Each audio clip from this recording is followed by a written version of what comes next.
Programa Cultura Presente nas Redes. Apresenta Augusto Boal e o Teatro do Oprimido, com Gel Brito, Coringa do Centro de Teatro do Oprimido.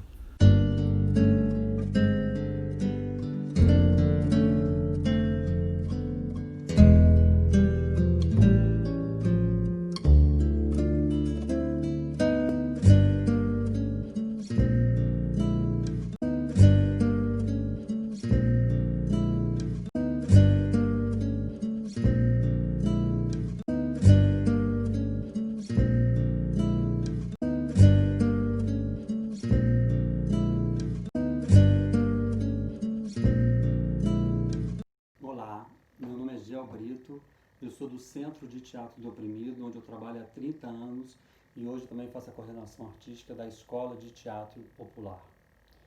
Hoje nós vamos falar um pouco sobre a história de Augusto Boal, como é que ele chegou até o Teatro do Oprimido. É todo um processo dele, desde quando ele nasceu, em 1931, até 1971, quando ele cria a primeira técnica do Teatro do Oprimido, que é o Teatro Jornal. Nesse começo do Augusto Boal, com 17, 18 anos, o Boal sempre foi apaixonado por teatro. Ele fazia teatro com os primos dele, com os amigos em casa, né, brincava de teatro.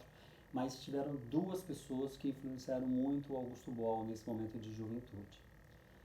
A primeira delas é Nelson Rodrigues. Nelson Rodrigues, que é considerado um dos maiores dramaturgos do teatro brasileiro, considerado o pai do teatro moderno, ele já era conhecido naquela época e o Boal tinha uma admiração muito grande pelo dramaturgo Nelson Rodrigues.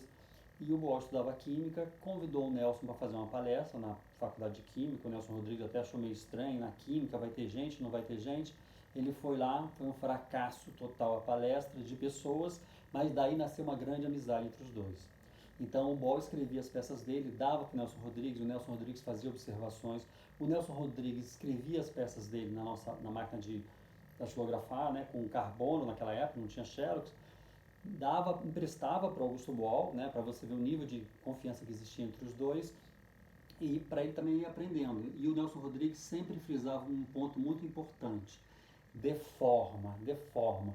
Isso até foi uma sugestão que o Boal seguiu para o resto da vida dele, nas peças dele, no trabalho que a gente fazia junto. Quer dizer, porque a arte não é a reprodução da realidade, a arte é uma representação da realidade. Então, às vezes, você pode aumentar mais uma situação, um cenário, um figurino, deformar no sentido que se pode ser tanto para mais, para maior, que é grande, ou uma coisa pequenininha, pequenininha. Para aí você vai ver qual é a função desse objeto, desse texto, desse personagem, dessa situação dentro da peça que você está fazendo. Então, Augusto Boal sempre foi muito próximo do Nelson Rodrigues, do ponto de vista estético. E do ponto de vista político, eles tinham várias divergências, né? O Nelson Rodrigues apoiou o golpe empresarial militar, o Boal foi contra, foi até preso, torturado. Quando o Boal até foi preso, o Nelson Rodrigues chegou a escrever uma carta de apoio ao Augusto Boal, mas eles dialogavam, tinha esses conflitos, mas o Boal sempre considerou muito o Nelson Rodrigues nessa perspectiva do teatro. A segunda grande influência que o Boal teve foi o Abdias do Nascimento. Abdias do Nascimento é um homem múltiplo, né? Ele era dramaturgo, poeta, pintor, foi senador da República, foi uma das primeiras pessoas a trazer a questão das ações afirmativas, do direito dos negros e negras, e ele criou o chamado Teatro Experimental do Negro, que era um grupo formado apenas por negros e negras, que teve a sua estreia no dia 8 de maio de 1945. Né? O Abdias ele tinha um grupo de poesias e estava viajando pela América Latina, e no Peru ele viu uma peça, O Imperador Jones, que é uma peça do Eugênio O'Neill, que é um dramaturgo estadunidense de esquerda que trabalhava a questão do Haiti nessa peça, fazia uma metáfora, era uma peça toda com personagens negros. E o Abdias viu o ator fazendo blackface. O que é blackface? É quando um branco usa tinta preta para parecer um negro.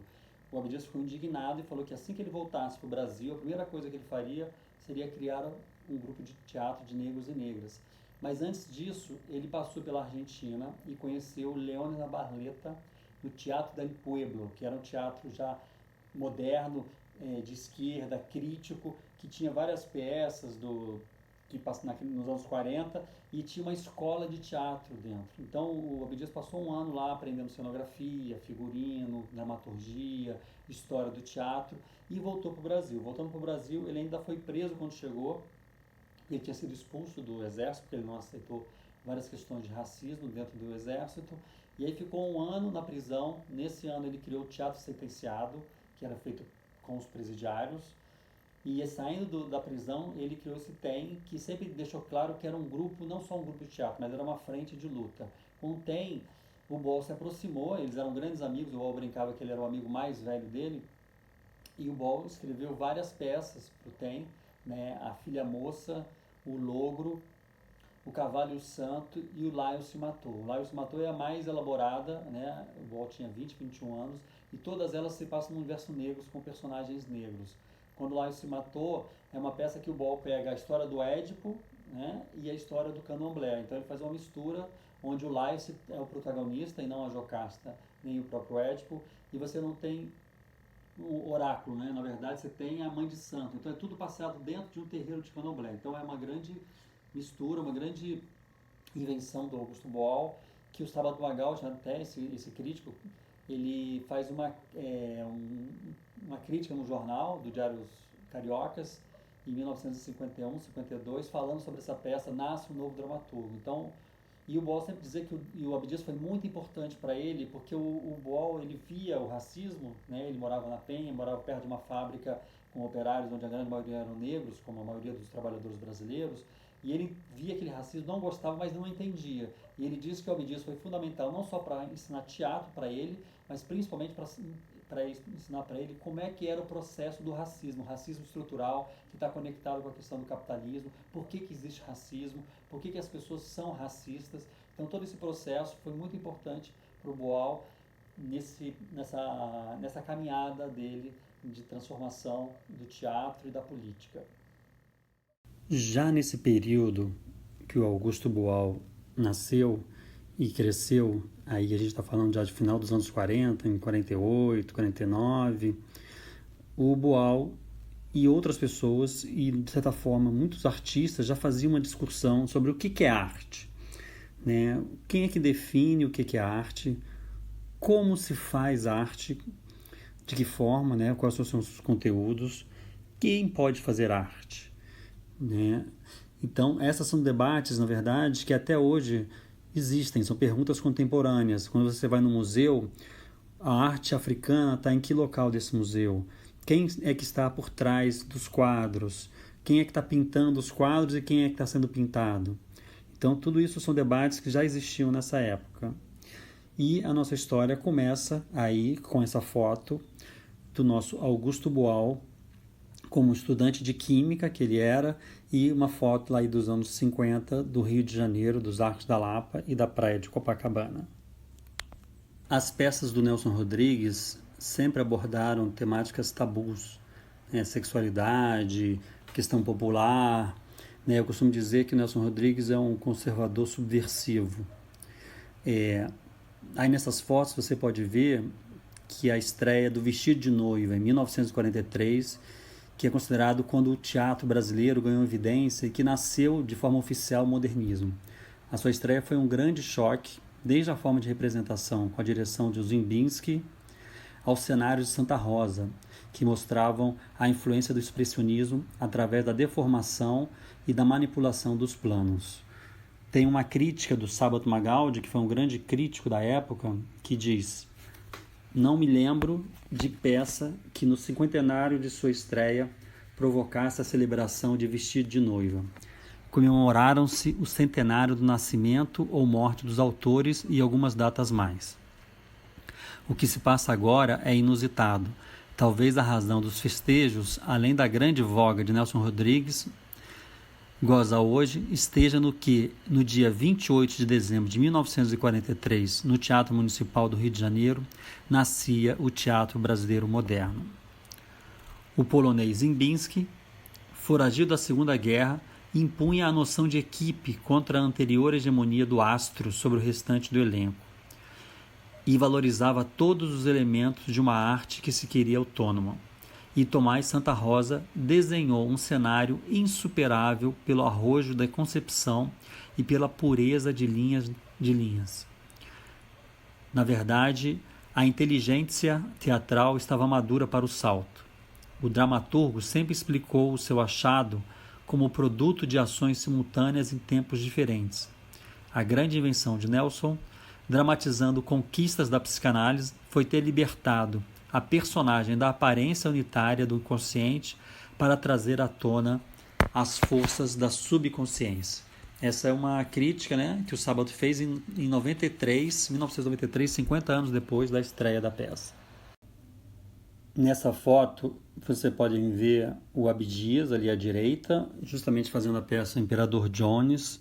Né? Logo abaixo do Abdias, a gente tem o Joãozinho da Algomeia, que era considerado o rei do candomblé, que era um local que eram visitados pelo Abdias, pelo Boal, para ele fazer essa peça. Quando o Lion se matou, ele foi ao candomblé, né? O Joãozinho da Algomeia foi muito importante, que ele revolucionou o candomblé, tornou ele mais popular. Ele era um homossexual assumido, ele é um grande dançarino, um grande músico. Inclusive no YouTube você pode encontrar várias músicas dele. A gente tem a foto do Brecht, porque o Brecht influenciou bastante o Abdias.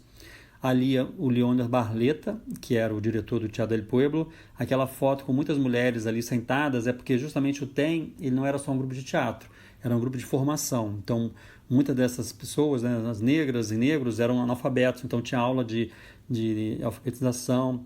A gente tem o Abdias ali com o Camus, que o Abdias sempre foi uma pessoa muito articulada politicamente. Quando o Alberto Camus esteve no Rio de Janeiro, foi ao ensaio do TEM. Então, esse TEM foi muito importante na formação do Augusto Boal. Então, o Boal vai para os Estados Unidos para estudar dramaturgia com John Gassner.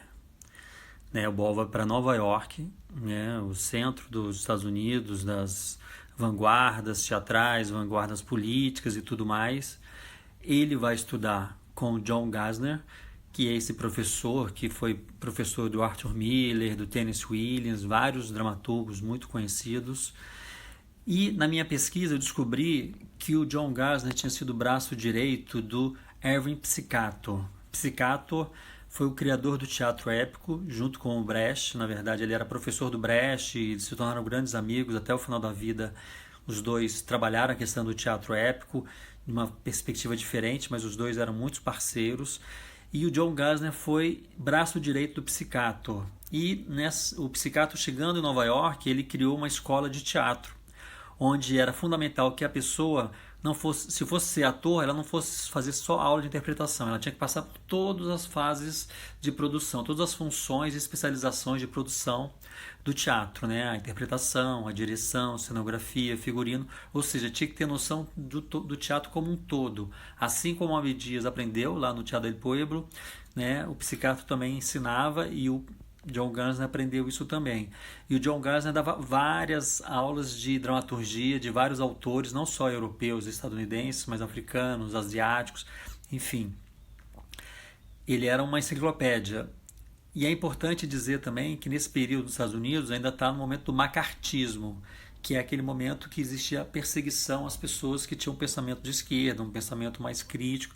Foi um momento muito nebuloso na história dos Estados Unidos. Alguns diretores, alguns roteiristas de cinema foram presos. Tem uma pessoa chamada John Howard Lawson, que foi muito importante, que ele tem um livro sobre teoria e técnica da dramaturgia, que era usado muito pelo Gassner e pelo Boal, estudou muito nesse livro. Ele chegou a ser preso, ficou 1 ano na cadeia.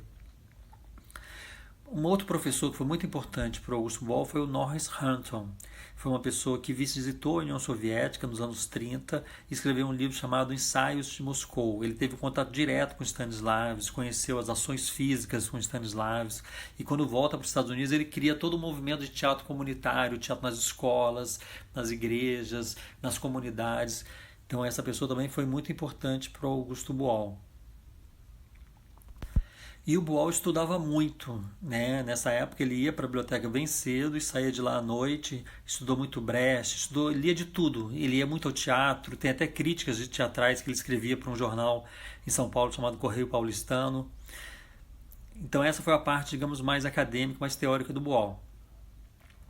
A parte mais prática foi uma conexão que o John Gassner fez com Lee Strasberg, que era uma das pessoas que trouxe o Stanislavski para os Estados Unidos, né? Ele fez parte de um grupo de teatro político chamado The Group Theatre, que nos anos 30 faziam muitas peças teatrais, trabalhavam, inclusive, vários grupos trabalhavam com teatro jornal, e ele também conheceu o Teatro de Arte de Moscou, conheceu o Meyerhold, conheceu várias pessoas na União Soviética quando esteve lá em 1934.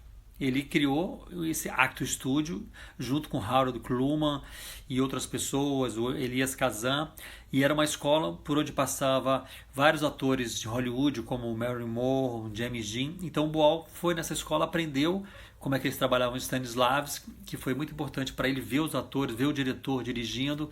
Então, para ele aprendeu muito esse momento mais prático. O outro momento que eu estou chamando de movimentos sociais foi quando o Boal conheceu o Langes Hughes, que era um poeta negro muito importante até hoje nos Estados Unidos. As poesias dele são lidas, um poeta muito político, que ele escrevia várias peças, várias poesias dele foram lidas pelo Panteras Negras e tudo mais. O Boal ficou amigo dele quando ele foi fazer uma palestra na Colômbia. Eles trocaram peças, o Boal se apresentou como representante do TEM, o Langes Hughes passou a peça O Mulato para ele trouxe para o TEM para ele poder montar essa peça. O Boal entregou a peça O Cavalho Santo e outras peças que ele escreveu. Então eles se tornaram muito amigos, trocaram cartas até o final da vida do Langes Hughes no meio dos anos 60. Inclusive tem uma carta que o Boal escreve para ele, que ele fala sobre a Revolução na América do Sul, que foi uma peça que o Boal fez no Teatro de Arena, a primeira peça brechtiana, que ele se inspirou um pouco na peça do Langes Hughes chamado Heaven Simple, que é simplesmente um paraíso, que é uma peça que conta um pouco do cotidiano de um negro num bairro pobre. E o Langes Hughes foi muito importante porque ele era um poeta que revolucionou o jazz. Ele participou do Harlem Renaissance, que é o renascimento do Harlem, que trabalhou a questão da pintura, da poesia, várias coisas de uma estética negra. Então ele até hoje ele é muito considerado nos Estados Unidos. Então o Boal estava com um conhecimento acumulado muito grande desde o Rio de Janeiro e agora especialmente nos Estados Unidos, onde ele pôde estudar prática e teoricamente, né, onde ele pôde desenvolver inicialmente uma pedagogia, dramaturgia. No final da estadia dele, ele fazia parte de um grupo chamado Wrights Group e ele teve um concurso de peças na Colômbia e ele ganhou a peça dele. E aí eles montaram a peça no mesmo estilo que o Psicator fazia, que era do trabalho coletivo. Então as pessoas, os amigos dele fizeram os atores, fizeram a cenografia, fizeram o figurino, tudo junto, tudo de uma forma coletiva, né, uma produção totalmente coletiva. Então isso foi muito importante para o Boal também, botar literalmente a mão na massa. E aí o Boal volta para o Brasil em 1954. Então o Boal vai para São Paulo. Como eu falei, né, essa articulação do Sábato Magaldi com o Zé Renato, que já tinha criado o Teatro de Arena, que já era uma forma diferente de fazer teatro, né, onde as pessoas ficam todas ao redor, não é igual o teatro italiano, que fica um de frente para o palco e a plateia, né, uma coisa chapada. Lá chegando, o Boal encontrou uma turma da pesada, né, Jean Francisco Guarnieri, Vera Goertel, Oduvaldo Viana Filho, Cecília Thompson, várias pessoas que estavam loucas para fazer teatro, né? Eles já vinham da juventude comunista, do Partido Comunista, eles faziam teatro e queriam fazer um teatro diferenciado, um teatro popular, então juntou a fome com a vontade de comer. Mas eles não sabiam como fazer esse teatro muito bem. E a primeira etapa que tem é a que o Boal propõe, a questão dos laboratórios. Ele tinha aprendido Stanislavski, então eles estavam buscando uma nova forma de interpretação, uma interpretação mais brasileira. Então eles fizeram vários laboratórios. Uma coisa que hoje no teatro muita gente fala, naquela época praticamente não existia. Então eles iam para as praças, eles iam para os pontos de ônibus, iam para o circo, para ver como é que era esse brasileiro que eles queriam trazer para o palco. Então, nesse processo, eles montaram 3 peças, ainda com autores estrangeiros. A primeira peça foi uma peça do John Steinbeck, que é um autor de esquerda, que tem temáticas sociais, chamada Ratos e Homens, que é uma história sobre 2 camponeses que falam um pouco das problemáticas, das crises, do emprego, da dificuldade do trabalho no campo, que foi um sucesso muito grande, ganhou prêmio e tudo mais. Depois eles fizeram Júnior o Pavão, que é uma peça do Sean O'Casey, que é um irlandês, né, que era ligado também a um movimento de esquerda lá na Irlanda, que trabalha a questão, inclusive, de uma situação de família com uma pessoa que é um guerrilheiro do IRA, tem toda uma situação de matemática política também, e a mulher do outro, do Sidney Howard, que era um autor de esquerda, que ele é muito conhecido até hoje pelo roteiro de O Vento Levou. Então essas 3 peças foram um marco, e é importante dizer que essas peças, principalmente esses autores, o Boal de alguma forma já tinha visto lá nos Estados Unidos com o John Gansner, porque esses autores, o Gansner trabalhava junto com o Psicator no Dramático Workshop, né, onde ele era o braço direito da dramaturgia. Depois da interpretação brasileira, digamos assim, do ator brasileiro, né? Porque na época você tinha o TBC, que era o Teatro Brasileiro de Comédia, que era o teatro da burguesia paulista italianado, onde as pessoas interpretavam de uma forma muito, digamos assim, caricata, não havia uma identidade com o brasileiro quando se via no palco, né? Tem até a história do Valmor Chagas que fala que ele foi no Arena e viu a peça, achou ótimo, achou maravilhoso, mas ele diz, isso não é teatro, isso é a vida. E o Boal dizia que isso para ele era um grande elogio. Mas depois dessa montagem desses 3 textos estrangeiros, chegou a hora de fazer textos nacionais. Então foi criado o Seminário de Dramaturgia. Seminário de Dramaturgia, que o Boal, na verdade, já tinha feito um curso de dramaturgia com esses atores do Arena, logo que ele chegou, 56, 57.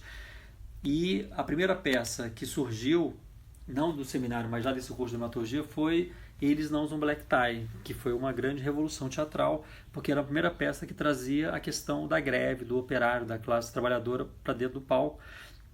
Mas ao mesmo tempo que trazia a temática da greve, que é uma temática, digamos, épica, social, ela foi trabalhada de uma forma dramática, né, através de diálogos personalidades. Então você trabalhava mais a história da família, que era uma família que tinha o pai, que era o dono, o presidente do sindicato, né? E o filho, que era o fura-greve. Então a temática girava em torno da greve, mas a greve mesmo não aparecia. Mas já foi uma grande revolução teatral, foi um grande passo, né? Trazer o debate do que estava acontecendo na rua, porque lembrando que nesse período, em 54, 55, houve muitas greves. Houve uma greve que parou mais de 300 mil pessoas em São Paulo, uma cidade que na época tinha 2 milhões de habitantes. Então tiveram várias peças do Seminário de Dramaturgia, mas eu vou falar basicamente mais de 3. Essa primeira, Eles Não Black Tie, que inclusive depois virou filme.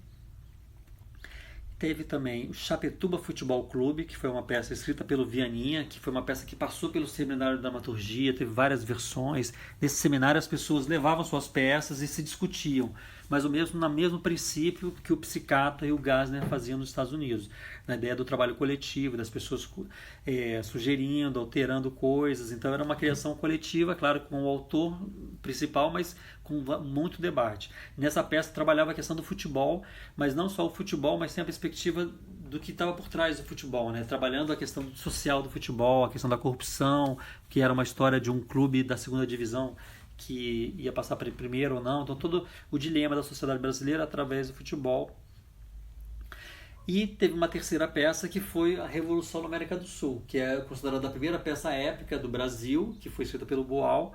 E nesse período, já um pouco antes do Revolução na América do Sul, tem uma divisão que o Vianinha sai e cria os Centros Populares de Cultura no Rio de Janeiro, mas é uma divisão que não é um rompimento. Tanto que o Boal vai em vários momentos, ele é convidado pelo Vianinha do CPC da Uni para dar aula de dramaturgia, o pessoal do CPC vem no Arena, né? Então tem uma relação que continua, apesar das divisões, um fica em São Paulo e outro fica no Rio.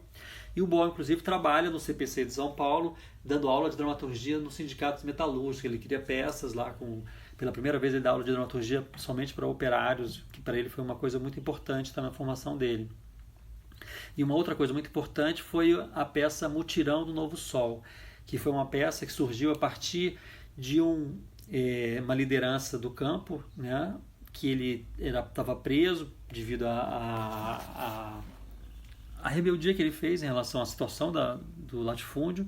E aí ele vai para a Arena e ele acaba contando a história dele, e o Boal e o Nelson Xavier escrevem essa peça, e essa peça se torna um marco, porque ela vai ser apresentada, uma primeira peça, digamos, a partir de uma história de um próprio oprimido, e ela vai ser apresentada em 61 no Congresso Nacional dos Camponeses, com mais de 3 mil pessoas, e depois vai rodar vários CPCs, né, na Bahia, em Pernambuco, em Goiás, em vários locais ela vai ser usada e vai ser encenada.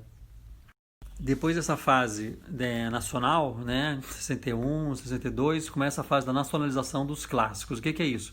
Eles pegam os clássicos e trazem para a realidade brasileira, o que é um princípio muito do Psicato também, que ele dizia que o texto, depois de feito, ele não tem dono. Então eu vou usar o texto a partir dos meus interesses do ponto de vista da luta política em favor dos oprimidos. Né? Então muitas vezes ele alterava o texto. Então foi isso que aconteceu. O Arena pegou vários clássicos, digamos, universais, e alguns deles ele adaptou. Por exemplo, um dos mais... Foram várias peças, mas a Mandrágora, do Maquiavel, né, que é uma peça que trabalha justamente essa questão da burguesia, da virtude, né, da pessoa conseguir as coisas a partir do seu próprio trabalho, né, toda essa crítica que tem do empreendedorismo. Mas uma peça que foi mais importante, que ele alterou as coisas, foi O Melhor Juiz é o Rei, que é uma peça do Lope de Vega, do século XVI, que é uma peça bastante conservadora, que mostra o rei, né, como uma grande referência, como um grande juiz, e uma adaptação que foi feita pelo Boal, pelo Paulo José e pelo Guarnieri. Eles mudam completamente a peça e passam a inverter, e quem passa a ser o protagonista é o camponês. Inclusive essa é a peça que eles apresentam em Campina Grande, na Paraíba, que acontece a famosa história do Virgílio, onde um camponês, eles no final da peça eles falam, né, que vão lutar pela terra, e o Virgílio, o camponês, fala assim: puxa, que legal que vocês vão lutar pela terra, então vem com a gente. E aí o Boal fala assim: pois é, mas nós somos atores, não somos camponeses. E aí o Virgílio responde para ele: então quer dizer que quando você luta pela terra, vai doar o seu sangue pela terra? É o nosso sangue, não é o seu. E aí o Boal, desde esse dia, que ele percebe que ele só pode propor algo se ele também puder estiver participando ativamente desse processo. Em 64, né, você está tendo uma grande mobilização, e aí vem um golpe empresarial militar, perseguições, fechamento dos CPCs, do MCP, que era um movimento de cultura popular também, que foi muito importante para o Boal, quando ele visitou lá no Nordeste, conheceu o trabalho do Paulo Freire, né, um trabalho de base, onde ele viu realmente uma conexão real com a população, com os mais pobres, com a classe, né, oprimida dos trabalhadores. E o Boal, ele é convidado pelo Vianinha para fazer um show chamado Show Opinião, né? Onde ele seria o primeiro ato contra a resistência, o primeiro ato cultural contra a resistência, onde eles pegam a Nara Leão, que é uma estudante, né, que naquela época existia um movimento estudante muito forte, pega o João do Vale, que era um nordestino negro, para abordar toda essa questão do êxodo rural, e pega o Zequete, que era um negro da favela, também mostrando toda essa realidade da favela do Rio de Janeiro. Esses três tipos, digamos, eles contam as histórias deles, e o Boal pega esse material todo, que era em torno de 300 peças, faz uma sistematização e cria um texto. Então o Boal chama até de show verdade. Então é um primeiro teatro documentário praticamente, que você pega a partir das histórias das próprias pessoas. Então vai muito também na linha do Psicator, do Peter Weiss, que ele vai depois, inclusive, esse autor que surge depois do Psicator, foi parceiro dele, que ele tem um documento chamado Teatro Documentário, que é muito interessante. E nesse show eles são cantores e ao mesmo tempo são eles próprios. Então eles contam um pouco da vida deles e cantam uma música. Contam um pouco da vida deles e cantam uma música. Nesse show também que vai ter a Maria Bethânia, que a Nara Leão vai sair, e ela entra e tem a famosa interpretação dela de Carcará, que ela fica muito conhecida, passa a ficar muito conhecida a partir dessa peça. Então foi um show muito importante de resistência à ditadura já.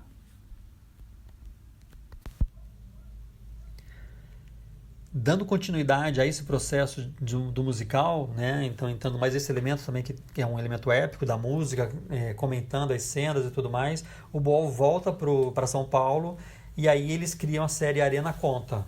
Então já não é mais uma pessoa contando, eles assumem que é um grupo contando uma história, e eles escolhem a história do Zumbi, o que é o marco também, né? Porque era uma liderança negra, escolhido pelo movimento negro, onde eles mostram a história do Zumbi dos Palmares, do Quilombo dos Palmares, da luta contra o racismo, contra a liberdade, contra os brancos, numa metáfora contra a ditadura, não só do Brasil, mas as ditaduras que estavam acontecendo naquela época em várias partes do mundo, a Guerra do Vietnã.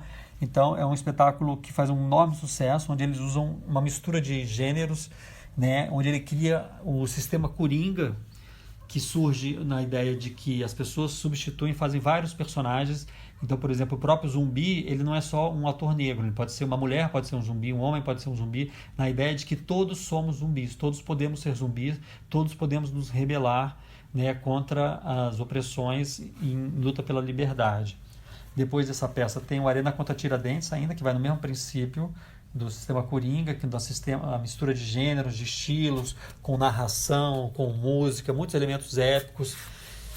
E o Boal ainda faz 2 shows do Sérgio Ricardo que são muito conectados com a questão do psicato, onde ele usa vários elementos de mídia. Ele usa circuito interno de TV, ele usa slides, ele usa depoimentos ao vivo, ele faz uma entrevista com o Sérgio Ricardo, né? A Praça do Povo e Esse Mundo é Meu, que acontece em 65 e 68. Então esses são momentos marcantes do Arena, né? De muita luta e muita rebeldia. Em 68, a gente tem o que se chama do golpe dentro do golpe, né? O fechamento do Congresso, o recrudescimento da repressão aumenta ainda mais, e aí vários teatros são fechados, atores perseguidos, pessoas presas, mortas, e o Boal acaba, junto com um grupo de pessoas, um grupo de outros atores e grupos de teatro, criando a ideia da Feira Paulista de Opinião. O que é isso? Eles juntam vários grupos, várias peças, músicos, artistas plásticos, teatrólogos, e faz um grande espetáculo com todas essas linguagens artísticas. Você tinha 5 pequenas peças de teatro, uma do Boal, que é um texto também bem na linha do teatro documentário, que ele pega textos do Che Guevara, do Diário da Bolívia, uma peça do Guarnieri, do Jorge Andrade, do Plínio Marcos, tem músicas do Caetano Veloso, do Sérgio Ricardo, do Gilberto Gil, enfim, eles fazem uma miscelânea, né, uma estética, e apresentam isso, e a censura vai e faz um corte, né, eram 90 páginas, corta praticamente 80, e eles fazem um ato de desobediência civil, mesmo com a censura proibida, eles apresentam a peça, e a censura vem, proíbe, e aí eles passam aí de teatro em teatro, né, alguns teatros onde estava apresentando uma outra peça, o grupo teatral abria mão, parava um pouco a peça deles e eles iam e apresentavam uma cena da Feira Paulista de Opinião. Então foi um momento muito de resistência, literalmente de guerrilha teatral, que foi muito importante para o teatro brasileiro naquele momento. Então, como eu falei, você tem acontece uma perseguição às pessoas, os teatros são fechados, você não tem mais atores, não tem mais, as peças são todas censuradas, então o Boal vai pegar uma ideia que ele já tinha tido um tempo atrás junto com o Vianinha, que na verdade ele tinha visto já com o John Gassner, que é a questão do teatro jornal, que é uma técnica que não foi criada pelo Boal, que foi criada na Revolução Russa, que foi muito usado o teatro jornal para informar as pessoas, falarem. Era um jornal vivo, né, praticamente, para falar sobre as notícias da Revolução. O Boal pega essa ideia e usa de uma outra forma, onde eles usam as notícias do jornal que existiam, porque a censura proibia os textos, se você pegasse um texto de jornal, não tinha como ela proibir, né? Já tinha sido publicado, então qual seria o argumento dela proibir?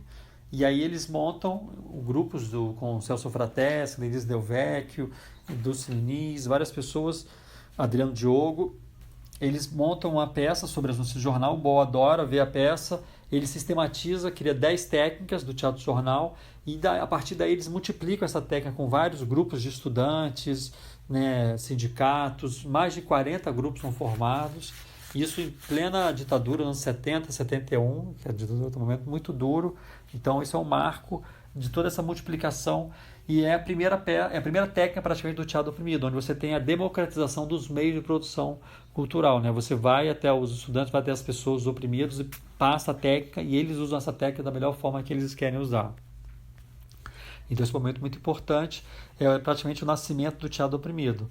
Já nessa época, em 71, o Boal é preso, é torturado e é exilado. E aí ele parte para o seu...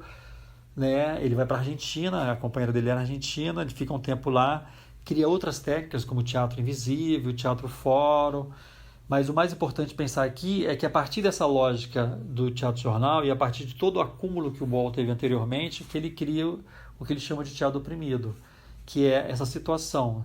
A partir de uma nova realidade se cria uma nova técnica, né? Se você tem um novo problema, você não vai poder usar as mesmas formas que você usava antes. Você tem que criar uma nova técnica, uma nova forma de fazer teatro.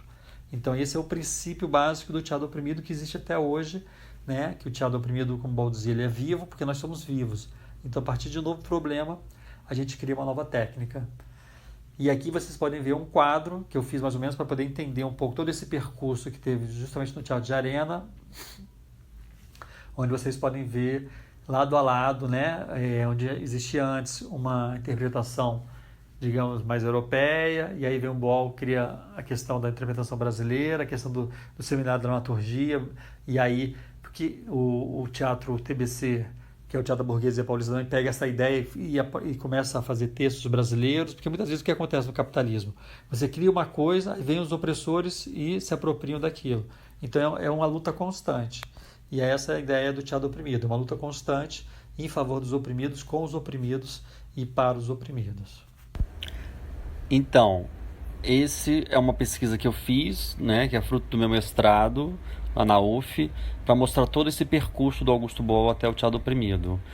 Como eu falei no começo, meu nome é Gel Brito, eu trabalho no CTO, no Centro de Teatro Oprimido faz 30 anos, eu realizei oficinas já em vários locais, em vários países do mundo, e também junto com o Boal, junto com essa equipe que o Boal formou durante vários anos, né, o Boal nos deixou em 2009, mas a gente continua, a gente fez vários projetos aqui no Brasil todo, em vários estados, e a gente foi sistematizando a metodologia através de uma árvore, que a gente chamou da árvore do teatro oprimido. Então nessa árvore você vai poder ver todas as técnicas que existem do teatro oprimido, e a última que foi a questão da estética do oprimido, que foi o último livro justamente que o Boal escreveu junto com a gente, com o CTO, criando vários exercícios, e hoje, atualmente, eu faço a coordenação artística da Escola de Teatro Popular, que é um grupo, junto com o Julian Boal, que a gente trabalha com vários movimentos sociais aqui no Rio de Janeiro, que faz parte de uma rede de escolas de teatro popular e teatro político no Brasil e na América Latina. Foi muito bom estar com vocês e espero que vocês gostem do vídeo.